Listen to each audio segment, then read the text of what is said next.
অস্তিত্ব ছিল না, কি হবে আর একটু বেকার করি। আপনি যখন আপনার আমার মায়ের গর্বের মধ্যে আপনাকে যখন ছিলাম, যেই জিনিসটা দিয়ে আপনাকে আমাকে মহান রব্বুল আলামিন আপনি আমাকে সৃজন করেছেন, তৈরি করেছেন, বর্তমান জমানা বর্তমান হিসাব 1 কেজি চাউলের দাম কমপক্ষে 40-50 টাকা কেজি এরকম হবে। এত কথা জানি না, একটা আইডিয়া বললাম আর কি। 40-50 টাকা চাউলের কেজি হবে। আল্লাহ রাব্বুল আলামিন বলেন, তোমাকে এমন জিনিস দিয়ে আমরা তৈরি করেছি, 40 পয়সা দিয়ে তোমাদেরকে নিয়মিত করে। কথা বলে ঠিক না? আমার মানুষ এত দামি হয় কিভাবে? আমার আল্লাহ চাইলে দামি বানাইতে পারে। এমন একটা জিনিস দিয়ে আমাদের আপনি আমাদের তৈরি করেছেন, 40 পয়সা দিয়ে তৈরি করা। সেই জিনিসটা কি? আপনার আমার বাবা এবং মায়ের দুজনের পক্ষ থেকে দুজনের বীর্য দ্বারা থেকে মহান রব্বুল আলামিন আপনি আমাকে তৈরি করেছেন। জোরে বলে আল্লাহু আকবার। এরপরে রব্বুল আলামিন আপনি আমাকে তৈরি করলেন। আমরা ছিলাম নিষ্প্রাণ, আমাদের মধ্যে কোনো প্রাণ ছিল না। তখন রব্বুল আলামিন আপনি আমাকে প্রাণ দিয়ে দিলেন। প্রাণ দেওয়ার পরে আমরা জীবিত হয়ে গেলাম। চোখ দিয়ে তাকায় দেখতে পারলাম, হাতের মধ্যে শক্তি দিলেন, হাত নড়াচড়া করতে পারলাম। পায়ের মধ্যে শক্তি দিলেন, পা নড়াচড়া করতে পারলাম। বডির মধ্যে শক্তি দিলেন, বডি নড়াচড়া করতে পারলাম। এবার আপনারাই বলেন তো, এই সব কারিগর একজন, তিনি বলেন তো কে? আল্লাহ। আল্লাহ তাআলা যদি এত সব কিছু আমাদেরকে দিয়ে থাকেন, তাহলে আল্লাহ তাআলা নিতে সময় লাগবে না, খুব সময় লাগবে। সেই সময়টা কিন্তু আপনার আমার এক সময় শরীরটা অবশ হয়ে যাবে, দুর্বল হয়ে যাবে। আপনার চাইলেও হাঁটাহাঁটি করতে পারবো না, দৌড়াদৌড়ি করতে পারবো না, বাজারে দৌড়িয়ে চলে যেতে পারবো না। সকলের আগে বাজারের মধ্যে যাইয়া বড় রুই মাছটা আপনি আমি ওই জায়গায় কিনে আনতে পারবো না। কেন? কারণ শরীরটা অবশ হয়ে যাবে। সেই সময়টা মৃত্যুকাল। ওই মৃত্যুকাল আসার আগেই আপনার আমার যৌবনকালটাকে আল্লাহর রাস্তায় আমরা ফিরে যেতে হবে।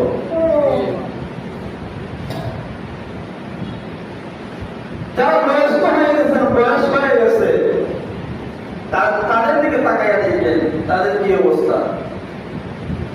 আগের যে তারা চলাফেরা করতে পারত, এখন তারা পারে না। তারা চোখেও দেখে না, চোখের দৃষ্টি কমে গেছে। কারণ একটাই কারণ, মওতের চিঠি আল্লাহ রাব্বুল আলামিন তৈরি করে রেখেছেন। আগের মতো চোখে আমি দেখি না তেমন, চোখ যেন হয়ে গেছে কেমন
কবরের মধ্যে তাকাইয়া দেখতেছেন আপনার বাবা কোন অবস্থায় আছে, আপনার মা কোন অবস্থায় আছে, কোন অবস্থায় আছে আপনার কেউ জানি না, কেউ জানি না।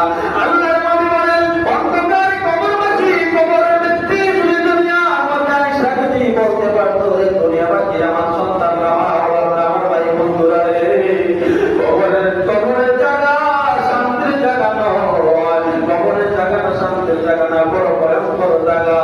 এখনো সময় আছে, তোমরা দুনিয়া যাবে সারিয়া আল্লাহর প্রেমে পাগল হয়ে যাও। কথা বলেন ঠিক কিনা? এই কবর থেকে কোন ব্যক্তি আসতে পারে না, যারা চলে গেছে একেবারে চিরতরে চলে গেছে, তারা আসতে পারে। যদি আসতে পারতো তাহলে বলতে পারতো, বোঝাইতে পারতো। শুধু তাই নয়, আল্লাহ হযরত ঈসা আলাইহিস সালাতু ওয়াস সালামের আম্মা হযরত মরিয়ম আলাইহিস সালাতু ওয়াস সালাম, মরিয়ম আলাইহিস সালাতু ওয়াস সালামের সামনে যখন আজরাইল আলাইহিস সালাতু ওয়াস সালাম যখন চলে আসলেন, আল্লাহ পাক যখন আজরাইলকে পাঠিয়ে দিলেন মরিয়মের জানটা নেওয়ার জন্য, ঈসা নবীর মায়ের জানটা নেওয়ার জন্য, আয়েশা যখন মরিয়মকে সালাম দিলেন, সালাম দেওয়ার পরে মরিয়ম বলেন কে তুমি তোমার পরিচয় কি জানতে চাই? তখন মরিয়ম ডাক দিয়ে বলে তোমার পরিচয়টা কি, পরিচয় দাও। তখন ওই মালাকুল ফেরেশতাটা দিয়ে বলে মরিয়ম আমি আর কেউ না, আমি আল্লাহর পক্ষ থেকে আমি ফেরেশতা মালাকুল ফেরেশতা এসেছি। মরিয়ম ডাক দিয়ে বলে তুমি কেন এসেছো, তোমার কারণটা কি? তখন ফেরেশতাটা দিয়ে বলে আমি এসেছি আপনার জানটা নেওয়ার জন্য। আল্লাহর হুকুম হয়ে গেছে, নির্ধারিত সময় হয়ে গেছে, আপনার জানটা নেওয়ার জন্য আমি চলে আসি। তুমি আমার জান নিতে চাও ভালো কথা, কিন্তু আমাকে একটু সময় তুমি দাও, কারণ আমার সন্তান ঈসা আমার আমার সন্তান আমার বাসার মধ্যে নাই, সে একটু বের হয়ে গেছে। আমার সন্তানটা যখন বাসার মধ্যে চলে আসবে, আমার সন্তানকে কইলে আমি চলে যাবো, আমার জানটা তুমি নিয়ে নিতে পারবা। আজরাইল বলে না না না না, এই সময় দেওয়া যাবে না। আল্লাহ তো কোরআনের মধ্যে বলেছেন ইজা জাআলুহুম লা ইস্তাগফিরুনা সাআতাও ওয়া লা ইস্তাগফিরুন।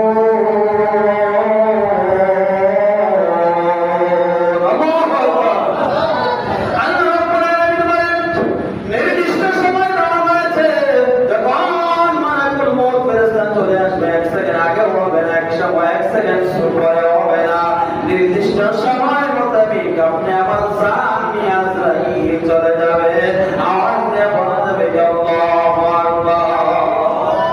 তাই দুনিয়াতে অনেক অজুহাত করা যায়, অজুহাত দেখানো যায়, প্রয়োজনে 5-10 মিনিট সময় নেওয়া যায়, কিন্তু আল্লাহ তাআলা এমন একজন ফেরেশতা আপনার আমার সামনে এমন একটা সময় পাঠাইবে, সেই সময় যদি আপনি একটা মিনিট, 1 মিনিট না, যদি একটা সেকেন্ড সময় যদি আপনি চান, সেই সময়টা কিন্তু দেওয়া যাবে না। এখন যদি আমার একটা মুসলিমকে বলি ভাই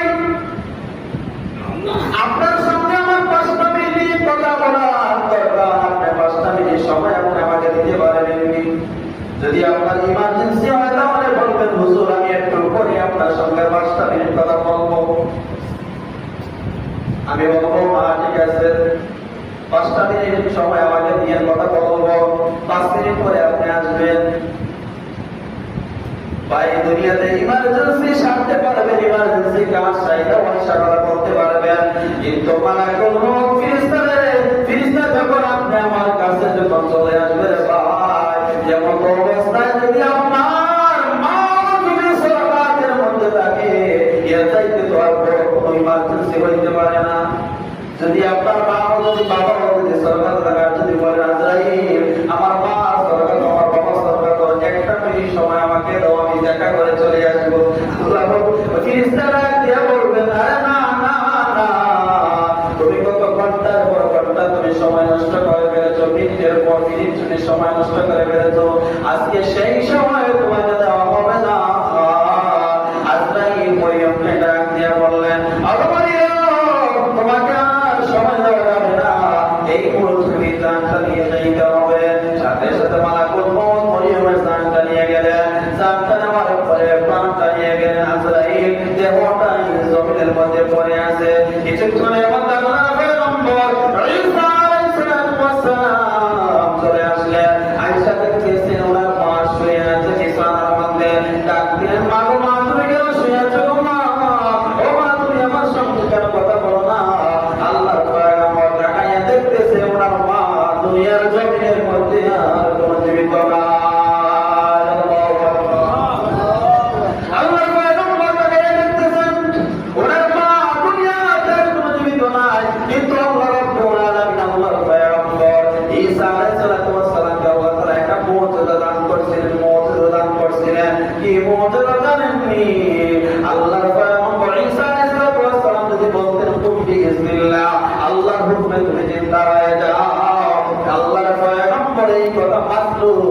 সাথে সাথে মুর্দা মানুষ জিন্দা হয়ে যাইত যে বলা যাবে সুবহানাল্লাহ আল্লাহ রাব্বুল আলামিন আল্লাহর পয়গম্বর ঈসাকে কতটা দান করেছিলেন মুসলিম ঈসা আলাইহিস সালাম মনে মনে সিদ্ধান্ত নিলেন আল্লাহ যখন আমাকে মুআজিজা দান করেছেন তাহলে আমার মায়ের বেলা আমি পরীক্ষা করে দেখি আমার মাকে জিজ্ঞাসা করে আজরাইল জানটা নিয়েছে আমার মায়ের কেমন কষ্ট হয়েছে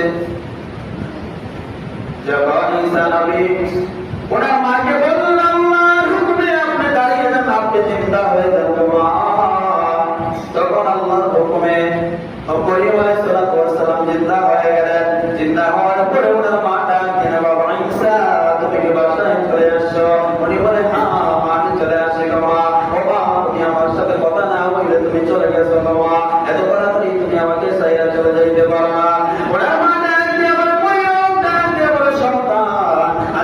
আমার সামনে এসে দাঁড়া হয়ে গেছে আজরাইল আমাকে একটা মিনিট সময় দেয় নাই আমি ডাক দিয়ে বলে মা গো মা তোমাকে আমি আল্লাহর হুকুমে আমি চিন্তা করেছি এবার তোমার কাছে জানতে চাই গো মা তোমার সাথে আজরাইল কেমন ব্যবহার করেছে গো মা তোমার সাথে আজরাইল কেমন ব্যবহার করেছে কেমন আচরণ করেছে তোমাকে কেমন কষ্ট দিয়েছে গো মা তখন মরিয়ম ডাক দিয়ে বলে সন্তান আজরাইল আমার সঙ্গে ভালো ব্যবহার করে নাই আমার সঙ্গে আমার সাথে সুন্দর আচরণ করে নাই আমার জানতে বলবে দুনিয়া আজরাইল আমি ঈসা নবীর মা মরিয়ম বুঝতে পারলাম যেন সাত আসমান সাত জমিন আমার উপরের মধ্যে দেওয়া হয়েছে কষ্ট হয়েছে আমার কাছে মন কষ্ট লাগছে একটা জীবিত বকরির গায়ে থেকে যখন চামড়াটা উল্টাইয়া যখন টাইনা দেওয়া হয় ওই বকরিটা যত কষ্ট হয় মরিয়ম ডাক দিয়ে বলে ঈসা আমার সন্তান তার চাইতে 70 গুণ কষ্ট হয়েছে মৌতের যন্ত্রণা আল্লাহু আকবার ঈসা নবীর মা মরিয়ম বলে এত কষ্ট হয়েছে মৌতের যন্ত্রণা সেখানে আমি বলে বোঝাইতে পারবো না আপনি আমি কি ভেবেছে উনি তো ঈসা নবীর একজন পয়গম্বরের মা উনি বলেছেন এত কষ্ট মৌতের যন্ত্রণা আর আপনি আমি তো অনেক ঘুরে আসছি কিন্তু মা আল্লাহ রাব্বুল আলামিন আপনি আমাকে মায়া করবেন দয়া করবেন কখন করবেন জানেননি কারণ আমরা দামি নবীর উম্মত আমরা শেষ নবীর উম্মত আমরা আমাদেরকে আল্লাহ দয়া করে মায়া করবেন এই যে গত জুমায় আমি বলেছিলাম দরুদ শরীফের কথা আপনার যদি পরিপূর্ণ ঈমান থাকে পরিপূর্ণ ঈমানের পরে যদি আপনি দরুদ শরীফ যদি আল্লাহর নবীর উপরে পাঠ করতে পারেন রে বাবা আজরাইল যখন আপনার প্রাণটা নিবে তখন একটা মাসুম বাচ্চা তখন মায়ের স্তন খাইতে ঘুমিয়ে যায় মায়ের স্তনটা মুখ থেকে সরে যায় বাচ্চা কোনো টের পায় না ঠিক তেমনি ভাবে একজন দরুদ শরীফ পড়নেওয়ালা ব্যক্তির জান এইভাবে ইহসানের সহিত কবজ করে নিবে সুবহানাল্লাহ আল্লাহ নবী বলেন ওই আমলই তোমাদের জন্য নাজাতের জন্য যথেষ্ট হয়ে যাবে এই আমলগুলো যদি আমরা নিয়মিত পালন করি যদি একদিন আর 2 দিন করি এটা তো কোনো ফলাফল আপনাকে পাবো না পরিপূর্ণ আমরা ঈমানটাকে মজবুত রাখতে হবে এটা বর্তমানে ফিতনার জামানা মুসিবতের জামানা এই ফিতনার জামানা মুসিবতের জামানার মধ্যে ঈমানটাকে বড় কষ্ট করে বাবা আপনি আমি যদি মুসিবতের জামানা ফিতনার জামানার মধ্যে পরিপূর্ণ আপনি আমি ইমানটা যদি আমরা আমরা তৈরি করে রাখতে পারি, আপনার আমার গলার মধ্যে যদি সূর্য যদি চলে আসে, আমরা যেন ইমান হারা যেন আমরা না হয়। কথা বলেন ঠিক কিনা? আপনাকে এমন পরিমাণ দিবেন, এমন ফার্ম দিবে, লক্ষ লক্ষ টাকা আপনার সামনে তুলে ধরবেন, আপনার ইমানটাকে হরণ করে নিয়ে যাবে।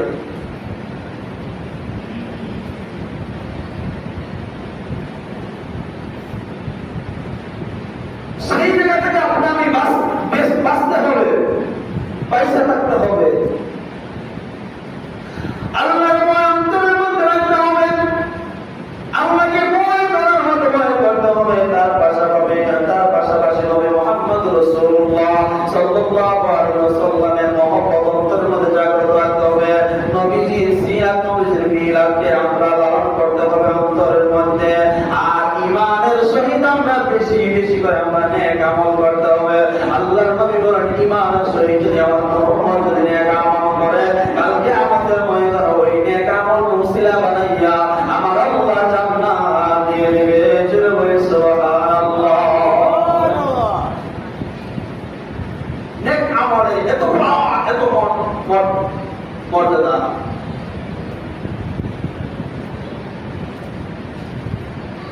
আমার আল্লাহ রাব্বুল আলামিন বলেন, ওয়াল আসরি ইন্নাল ইনসানা লাফি খুসর ইল্লাল্লাযীনা আমানু ওয়া আমিলুস সালিহাতি ওয়া তাওয়াসাw বিল হক ওয়া তাওয়াসাw বিল হক্কি ওয়া তাওয়াসাw বিস সাবর। আমার আল্লাহ রাব্বুল আলামিন আসরের কসম খেয়ে বললেন, দুনিয়ার মানুষ তোমরা কিন্তু ক্ষতিগ্রস্তর মধ্যে, তোমরা ক্ষতিগ্রস্তর মধ্যে। আল্লাহ বলেন, দুনিয়ার মানুষ তোমরা ক্ষতিগ্রস্তর মধ্যে আছো। এখানে বুঝাইছেন দুনিয়ার মানুষ সবাই ক্ষতিগ্রস্তর মধ্যে। আবার বলেছেন, ইল্লাল্লাযীনা আমানু ওয়া আমিলুস সালিহাত, তারাই ক্ষতিগ্রস্তর মধ্যে নাই। যারা ঈমান আছে, পরিপূর্ণ ঈমানদার, যারা মুত্তাকি, যারা আল্লাহওয়ালা, তারা ক্ষতিগ্রস্ত হইতে পারবে না। কারণ ঈমানদারের সামনে যদি কোনো ব্যক্তি যদি ঈমান হরণ করার জন্য যদি লক্ষ লক্ষ টাকা যদি সামনের মধ্যে এনে দেয়, কিন্তু ঈমানদার বলবে কোটি টাকার বিনিময়ে আমি ঈমান হারাইতে পারবো না। কথা বলেন ঠিক কিনা? ঈমানদারের কত পাওয়ার, কত মর্যাদা। আল্লাহ বলেন, যারা ঈমানদার, যারা মুমিন, যারা মুত্তাকি, তারা ক্ষতিগ্রস্ত হবে না, তারা বেঁচে যাবে। যারা ধৈর্য ধারণ করে, যারা সৎ পথে চলে, মানুষকে সৎ আদেশ করে, যারা মানুষকে দ্বীনের দাওয়াত দেয়, কল্যাণের দাওয়াত দেয়, এরা কখনো ক্ষতিগ্রস্ত হবে না। আল্লাহ রাব্বুল আলামিন বলেন, ওই আমার মুত্তাকি ঈমানদার বান্দা বান্দি মারা যাইতে দেরি হবে, আল্লাহর জান্নাতের মধ্যে যাইতে দেরি হবে না। আওয়াজ দিয়ে বলা যাবে যে সুবহানাল্লাহ। আমি চলে যাব, আমায় তোমরা ভুইলা যাইও না। আমরা চলে যাব, আমায় তোমরা ভুইলা যাইও না। ডাইনে বামে মাঝি আমার মাঝির বিছানা, ডাইনে বামে মাঝি আমার মাঝির বিছানা। টাকা পয়সা বাড়ি গাড়ি যাহা করেছি, সব কিছু পালাইয়া একা যাইতেছি। টাকা পয়সা বাড়ি গাড়ি যাহা করেছি, সব কিছু পালাইয়া একা যাইতেছি। আরে এত নিষ্ঠুর মানুষ হবে আগে জানতাম না। এত নিষ্ঠুর মানুষ হবে আগে জানতাম না।